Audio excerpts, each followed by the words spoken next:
is the theory. Quote, "It is thus necessary that the individual should finally come to realize that his own ego is of no importance in comparison with the existence of his nation." A nation can be read people, race, church, folk. You can substitute any of those words for nation. As you will see, and because I interrupted, I will back up and start again and continue it all the way through the quote. Quote, "It is thus necessary that the individual should finally come to realize that his own ego is of no importance in comparison with the existence of his nation, that the position of the individual ego is conditioned solely by the interests of the nation as a whole, that above all, the unity of a nation's spirit and will are worth far more than the freedom of the spirit and will of an individual. The state of mind which subordinates the interest of the ego to the conservation of the community is really the first premise for every truly human culture. The basic attitude from which such activity arises we call, to distinguish it from egoism and selfishness, idealism. By this, we understand only the individual's capacity to make sacrifices for the community, for his fellow men." These statements were made in our century, ladies and gentlemen, by the leader of a major Western nation. His countrymen regarded his viewpoint as uncontroversial. His political program implemented it faithfully. The statements, dear listeners, were made by Adolf Hitler. He was explaining the moral philosophy of Nazism, which is, at its heart, nothing more or less than socialism. Just one step above communism. And, by all definitions, a couple of steps below a republic. That's measured on the scale of right to left, going from total control to total absence of control. The Nazis are on the left. You see, the Nazis were not a tribe of prehistoric savages. Their crimes, ladies and gentlemen, were the official legal acts and policies of modern Germany. An educated, industrialized, civilized Western European nation. A nation renowned throughout the world for the luster of its intellectual and cultural achievements. And by reason of its long line of famous artists and thinkers, Germany has been called, quote, "the land of poets and philosophers," end quote. And make no mistake about it, their contribution to civilization has been great. But its education offered the country no protection against the sergeant mauls in its ranks. The German university students, you see, were among the earliest groups to back Hitler. The intellectuals, as they always are, were among his regime's most ardent supporters. And you find that today in the United States on every college campus across this country. Professors with distinguished academic credentials, eager to pronounce their benediction on the Führer's cause, put their scholarship to work full-time. They turned out a library of admiring volumes, adorned with obscure allusions to the learned references, veiled in mysticism and a perverted spirituality. The Nazis did not gain power, ladies and gentlemen, against the country's wishes. It didn't happen that way. In this respect, there was absolutely no gulf between the intellectuals and the people. The Nazi Party was elected to office by the freely cast ballots of millions of German voters, including men on every single social, economic, and educational level. In the national election of July 1932, the Nazis obtained 37% of the vote and a plurality of seats in the Reichstag. On January the 30th, 1933, in full accordance with the country's legal and constitutional principles, Hitler was appointed Chancellor. And only 5 weeks later, in the last and semi-free election of the pre-totalitarian period, the Nazis obtained 17 million votes, which was a full 44% of the total. The voters were aware of the Nazi ideology. Nazi literature, including statements of their plans for the future, papered the country. They could be found everywhere, blowing with the wind in the gutters, tacked upon fences, pasted upon walls, all during the last years of the Weimar Republic. Mein Kampf alone sold more than 200,000 copies between 1925 and 1932. The essence of the political system, ladies and gentlemen, which Hitler intended to establish in Germany was very clear. It was no mystery to anyone. In 1933, when Hitler did establish the system that he had promised, he did not find it necessary to forbid foreign travel until World War II, and those Germans who wished to flee the country could do so with little, if any, problem.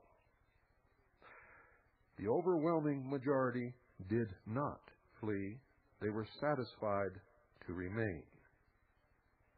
You see, the system which Hitler established, the social reality which so many Germans were so eager to embrace, or so willing to endure, for it must have been one or the other, the politics which began in a theory and ended in the concentration camps, was very simply the total state. The term from which the adjective totalitarian derives was in fact coined by Hitler's mentor, Mussolini. The state must have absolute power over every man and over every sphere of human activity, the Nazis declared. And I quote, "The authority of the Führer is not limited by checks and controls, by special autonomous bodies or individual rights, but it is free and independent, all-inclusive and unlimited," end quote. That statement was made by Ernst Huber, an official party spokesman in 1933. And he went on to say, the concept of personal liberties of the individual as opposed to the authority of the state had to disappear. It is not to be reconciled with the principle of the nationalistic Reich, said Huber to a country which listened and nodded. And he went on, quote, "There are no personal liberties of the individual which fall outside of the realm of the state and which must be respected by the state. The constitution of the nationalistic Reich is therefore not based upon a system of inborn and inalienable rights of the individual," end quote. Now, folks, if the term statism designates a concentration of power in the state at the expense of individual liberty, then Nazism in politics was definitely a form of statism.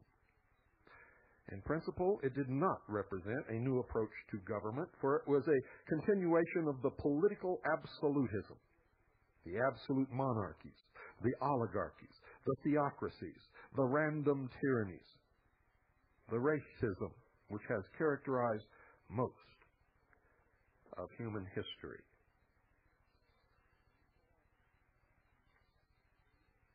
Now, many writers, dear listeners, have noted many similarities between America today and Germany before Hitler. And I have brought this to your attention on many occasions during the hour of the time. These same writers have then shrugged off their own observations. They've succumbed to the notion, spread by today's intellectuals who have bought into socialism hook, line, and sinker, that it is bad history to compare two different countries. And this notion itself, a symptom of our current crisis, means that there are no principles governing human action, and that it is bad history to learn from history. And that, I can assure you, we have never learned to do. For history goes in cycles and repeats itself over and over and over again throughout the ages. The similarities, however, cannot be shrugged off. The crisis is real. You see, the crisis is the fact that our country, the United States of America, the freest, the most productive, and until recently the most moral country in the world, is now moving in Hitler's direction. America is moving, ladies and gentlemen, toward a Nazi form of totalitarianism. It has been doing this for decades. It has been doing so gradually, by default, and for the most part, unknowingly, but it is doing this systematically and without any significant opposition. In every cultural area, from science and education to art, religion, to politics and economics, the trend is now unmistakable.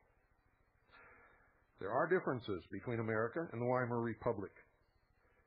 You see, our future, as far as one can judge, is still indeterminate. There is a chance. In fact, the great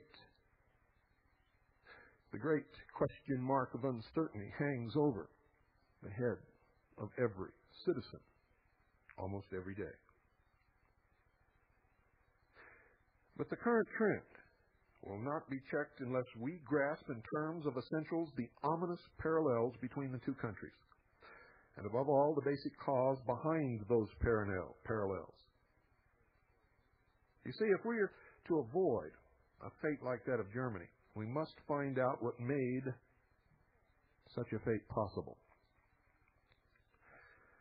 We must find out what, at the very root, is required to turn a country, Germany or any other, into a Nazi dictatorship, and then we must uproot that root, if it can be done. We have to look for something deeper than practical conditions, something that dictates man's view of what constitutes the practical.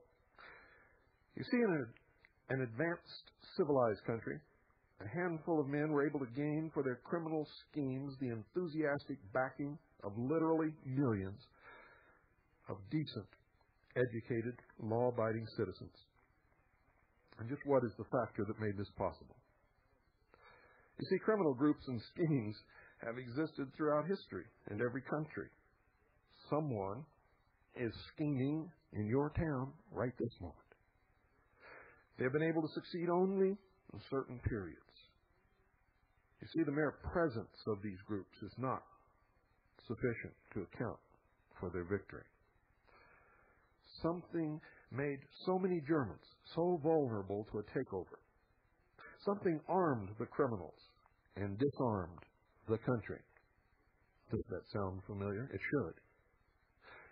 It should ring bells all over your house, all over the room you're sitting in.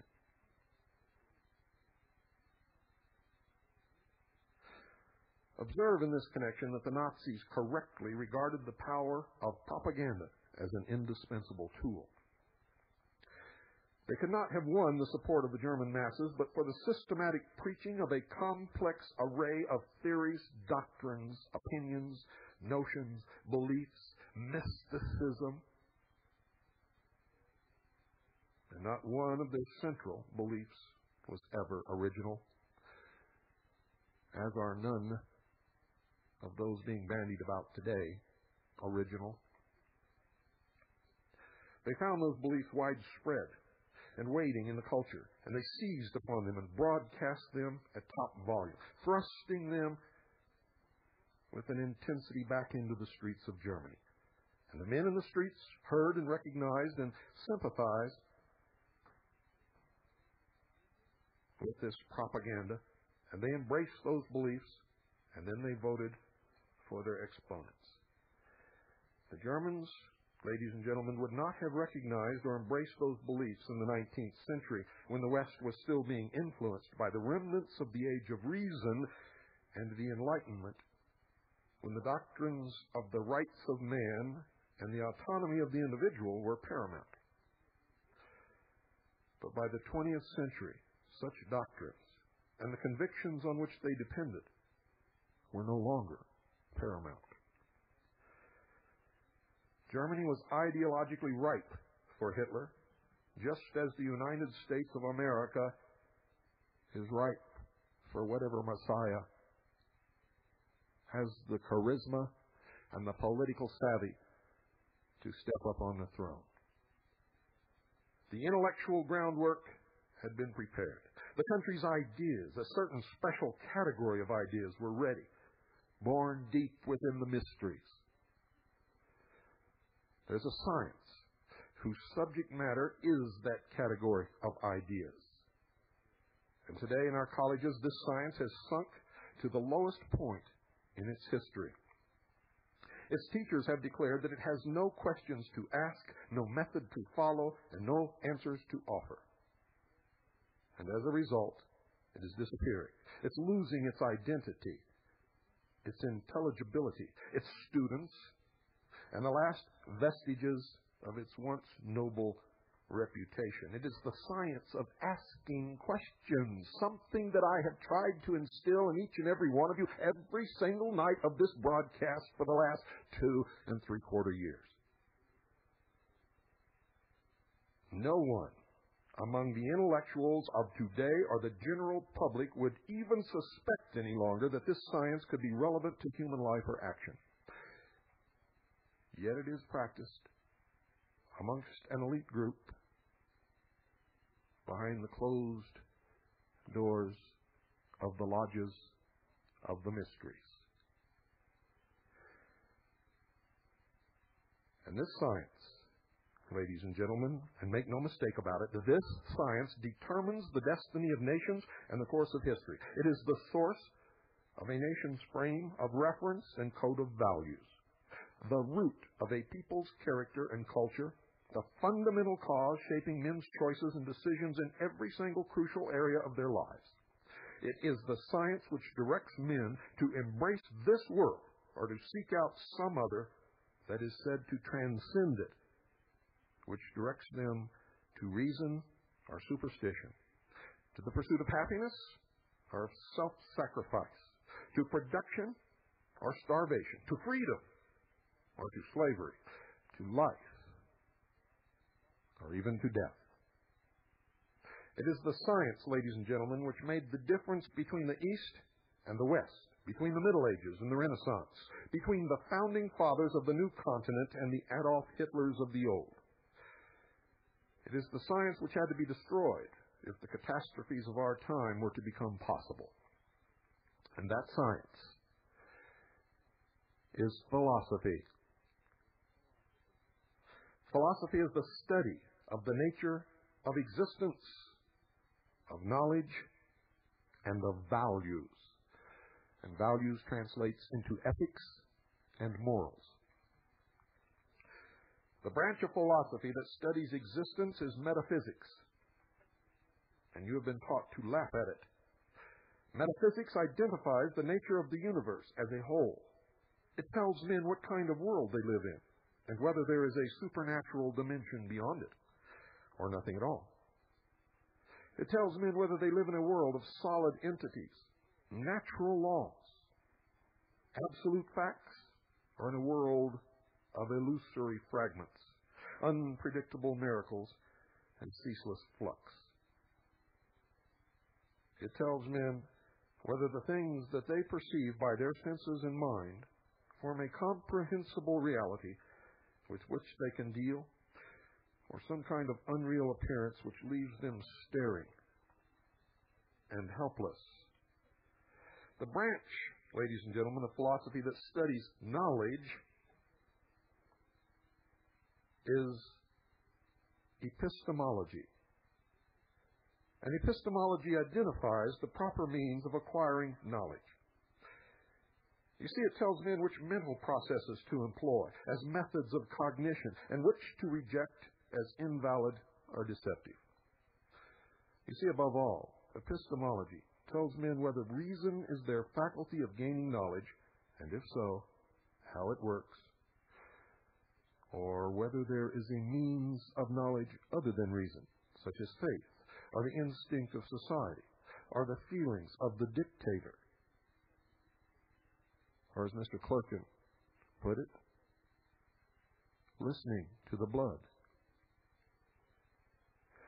The branch of philosophy that studies values is ethics, or morality, which rests on both the above branches.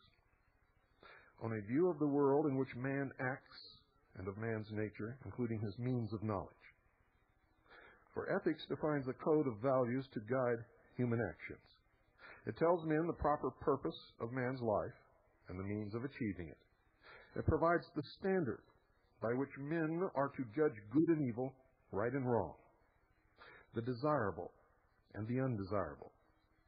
Ethics tells a man, for instance, to pursue his own fulfillment or to sacrifice himself for the sake of something else, such as God or his neighbor or his nation or his race. The branch of philosophy that applies ethics to social questions is politics, which studies the nature of social systems and the proper functions of government. And this is probably the first time that many of you have ever known that. Politics is not the start, but the product of a philosophic system. And if that system is absent, politics is chaotic. By their nature, political questions cannot be raised or judged except on the basis of some view of existence, of values, and of man's proper means of knowledge. Don't go away. I'll be right back.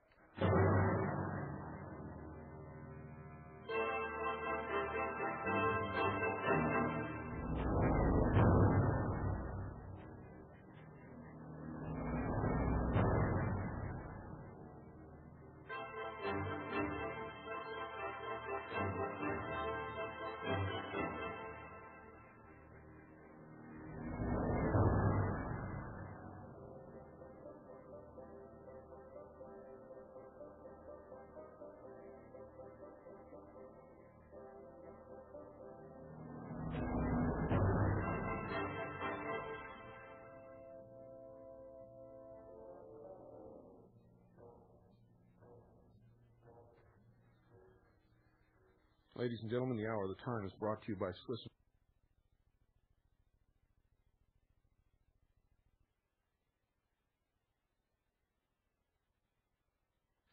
And ask them how you can help your family by putting some of your assets into real money, precious metals, in one or more of its various forms.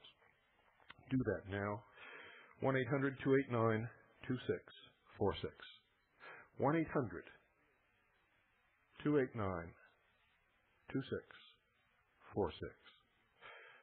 You'll be glad that you did.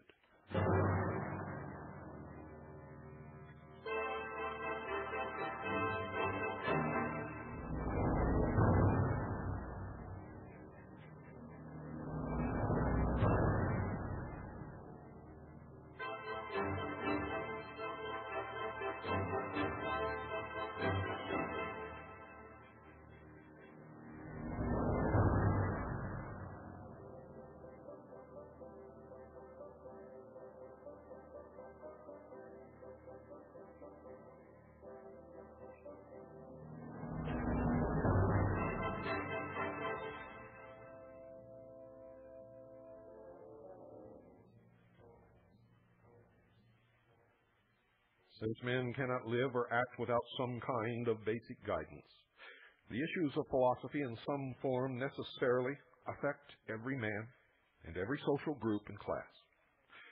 Most men, however, do not consider such issues in explicit terms. They absorb their ideas implicitly, eclectically, and with many contradictions from the cultural atmosphere around them. building into their souls without identifying it the various ideological vibrations emanating from school and church and arts and media and much more. A cultural atmosphere is not a primary. It is created ultimately by a handful of men, by those whose life work it is to deal with, originate, and propagate fundamental ideas. For the great majority of men, the influence of philosophy is indirect and unrecognized. But you must understand that it is real. The root causes of Nazism lies in a power that most people ignore, disparage, and underestimate. The cause is not the events hailed or cursed in headlines and street rallies, but the esoteric writings of the professors who decades or centuries earlier laid the foundation for those events. The symbol of the cause is not the munitions plants or the union halls or bank vaults of Germany or any other country, but its ivory towers, its universities, its lodge buildings. What came out of the towers in this regard is only coils of obscure, virtually indecipherable jargon, but that jargon is fatal. Make no mistake, it is fatal, and America is heading down that road now. The Nazi camps, notes a writer in the New York Times, were conceived, built, and often administered by PhDs, doctors of philosophy. Now, what had those PhDs been taught to think in their schools and universities, and where, dear listeners, did such ideas come from?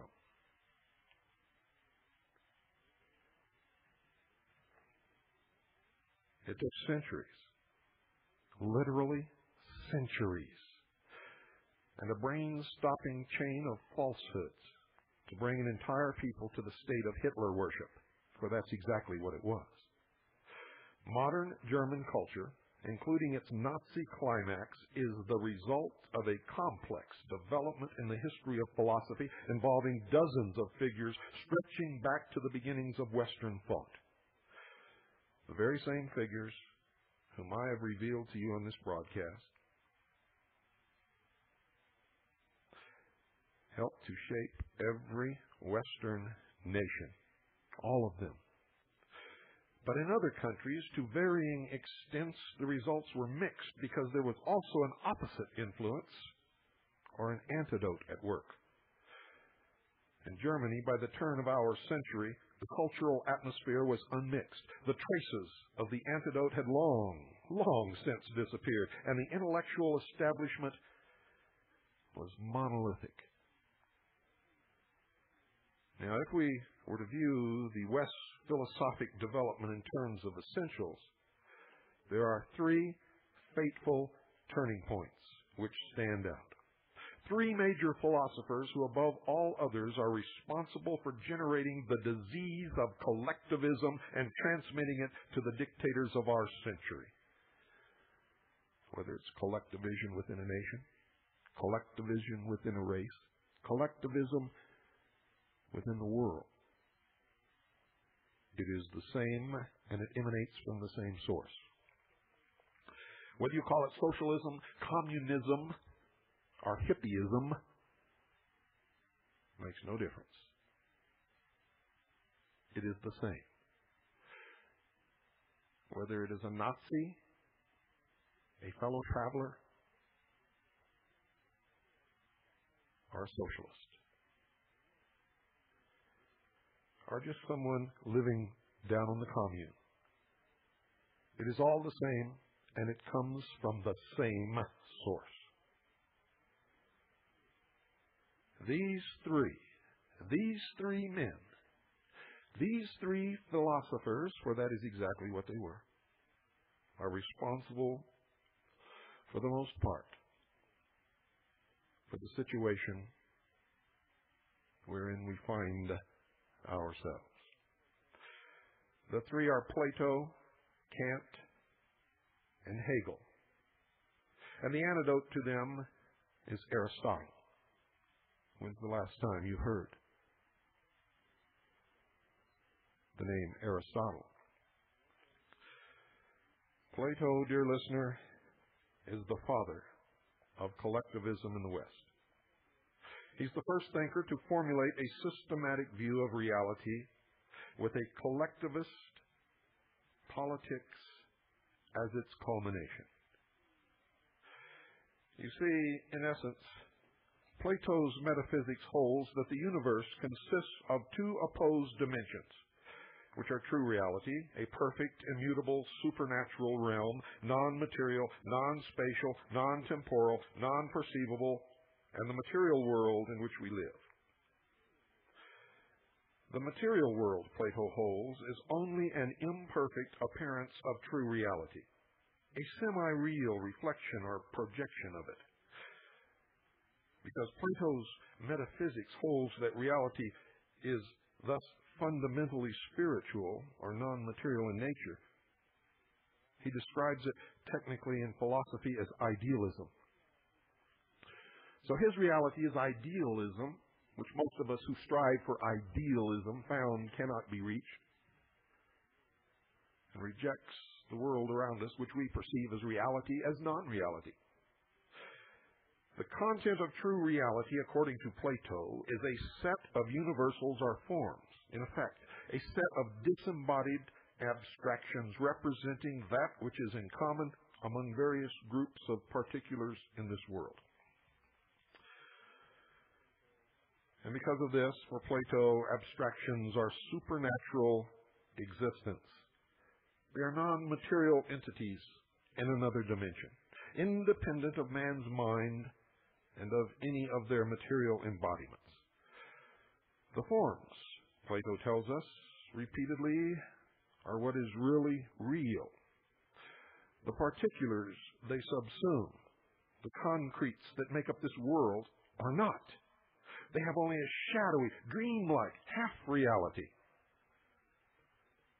And I can see you shaking your head. This can't be true, you say. No one would pay any attention to this gobbledygook, but I can assure you they do. It's the heart and soul of the religion taught in the Freemasonic lodges. And if you've listened to our series on the mysteries, you already know that. Momentous conclusions about man are implicit in this metaphysics, and were later made explicit by a long line of Platonists, since individual men are merely particular instances of the universal man. They are not ultimately real. What is real about men is only the form which they share in common and reflect. To common sense, there appear to be many separate individual men, each independent of the others, each fully real in his own right. But to Platonism, this is a deception, you see. All the seemingly individual men are really the same one form in various reflections or manifestations of itself. Thus, all men ultimately comprise one unity, and no earthly man is an autonomous entity, just as if a man were reflected in a multifaceted mirror, the many reflections would not be autonomous entities, and the whole is God. Thus the concept that man, if he perfects himself through the teachings of the mysteries behind the lodge doors, will himself become God. This is the promise of Lucifer, of Satan in the Garden of Eden. But remember, to these men, that is only a metaphor, a tale explaining the inexplainable. And what follows in regard to human action, according to Plato, is a life of self-sacrificial service. When men gather in society, says Plato, the unit of reality and the standard of value is the community as a whole. Whatever community you belong to, whether it is a racial community, a community within a nation, the world as community, as is being touted now in the universities, the environment as your community, a religious organization, makes no difference. This applies in any case where a community exists and where the life is considered to be a self-sacrificial service to that community. Each man, therefore, according to this philosophy, must strive as far as he can to wipe out his individuality, his personal desires, his ambitions, and everything else, and merge himself into the community, becoming one with it and living only to serve its welfare. On this view, the collective is not an aggregate, but an entity. You see, society, the state, is regarded as a living organism. This is the so-called organic theory of the state. And the individual becomes merely a cell of this organism's body with no more rights or privileges than belong to any other such cell.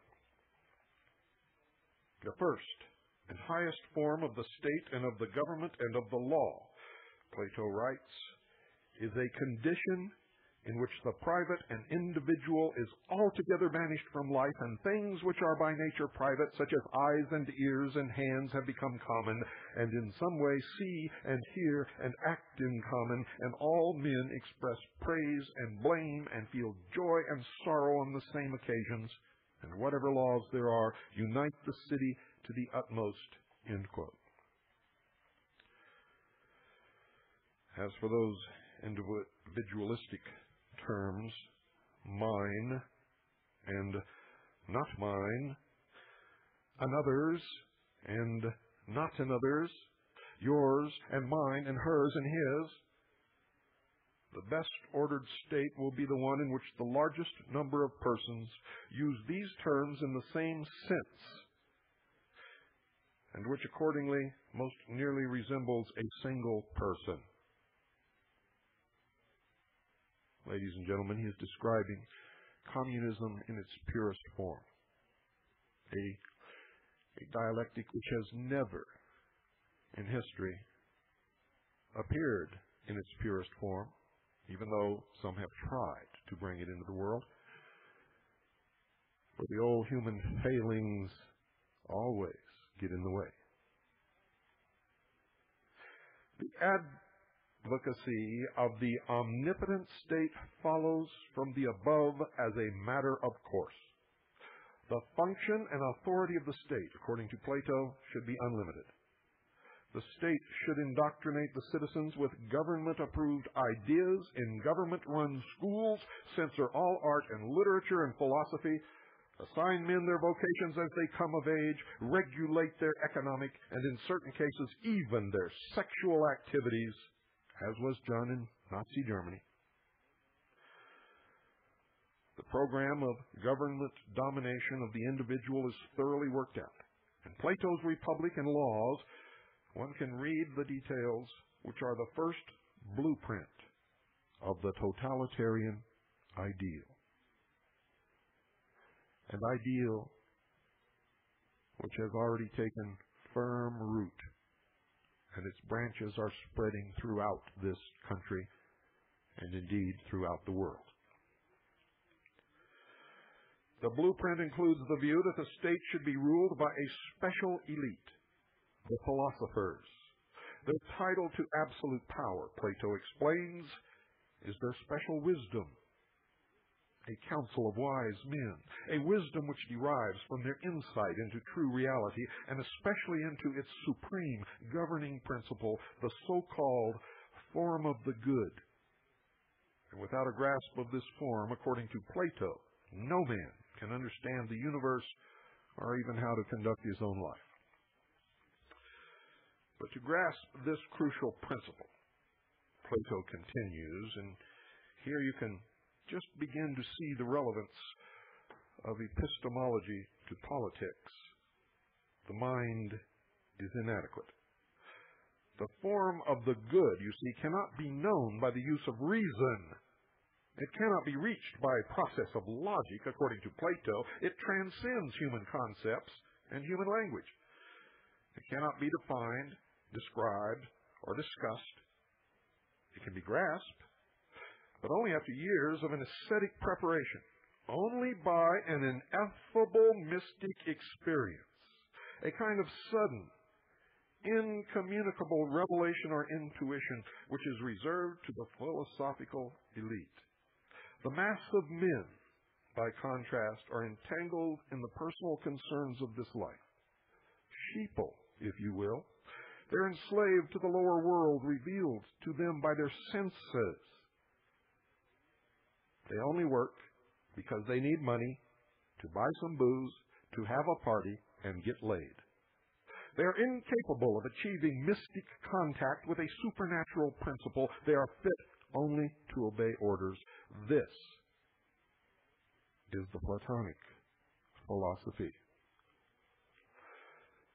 Such, ladies and gentlemen, in its essentials is the view of reality, of man, and of the state, which one of the most influential philosophers of all time infused into the stream of Western culture.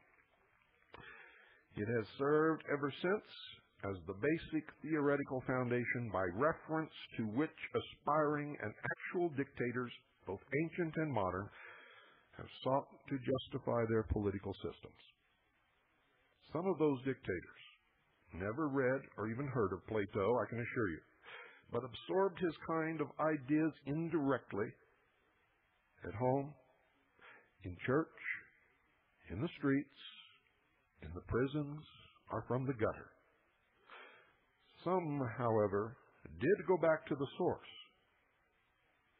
Plato, notes Walter Kaufmann, and I quote, was widely read in German schools under the Nazis, and special editions were prepared for Greek classes in the gymnasium, gathering together allegedly fascist passages instead of compiling a list of the many similar contributions to the Plato literature. It may suffice to mention that Dr. Hans F. K. Gunther, from whom the Nazis admittedly received their racial theories, also devoted an entire book to Plato, end quote. And as to Alfred Rosenberg, Hitler's official ideologist and a Jew, he celebrates Plato as one who wanted in the end to save his people on a racial basis through a forcible constitution, dictatorial in every detail. Now, if mankind has not perished from such constitutions, if it has not collapsed permanently into the swamp of statism, but has fought its way up through tortured centuries of brief rises and long, drawn-out falls, like a man fighting paralysis by the power of an inexhaustible vitality, it is only because that power has been provided by a giant whose philosophic system is on virtually every fundamental issue the opposite of Plato's. And that great spokesman for man and for this earth is and has always been Aristotle. You see, Aristotle is the champion of this world, the champion of nature as against the supernaturalism of Plato. Denying Plato's world of forms, Aristotle maintains that there is only one reality, the world of particulars in which we live, the world men perceive by means of their physical senses. Universals, he holds, are just aspects of existing entities isolated in thought by a process of selective attention. They have no existence apart from particulars. Reality is comprised not of Platonic abstractions, but of concrete individual entities, each with a definite nature, each obeying the laws inherent in its nature. Aristotle's universe is the universe of science. The physical world And his view is not a shadowy projection controlled by some divine dimension, but an autonomous, self-sufficient realm. It's an orderly, intelligible, natural realm open to the mind of man. And in such a universe, ladies and gentlemen, knowledge cannot be acquired by special revelations from another dimension. There's no place for ineffable institutions of the beyond. He repudiates the mystical elements in Plato's epistemology. Aristotle is the father of logic and the champion of reason as man's only means of knowledge. Knowledge, he holds, must be based on and derived from the data of sense experience. It must be formulated in terms of objectivity, defined concepts. It must be validated by a process of logic. You see, for Plato, the good life is essentially one of renunciation and selflessness. A life that is not a life. Man should flee from the pleasures of this world in the name of fidelity to a higher dimension, just as he should negate his own individuality in the name of union with the collective. And in that kind of a world, liberty does not exist. There are no creator-endowed rights for man, nor protection of those rights. But for Aristotle, the good life is one of personal self-fulfillment. Man should enjoy the values of this world. He should use his mind to the fullest. Each man should work to achieve his own happiness here on earth. And in the process, he should be conscious of his own value.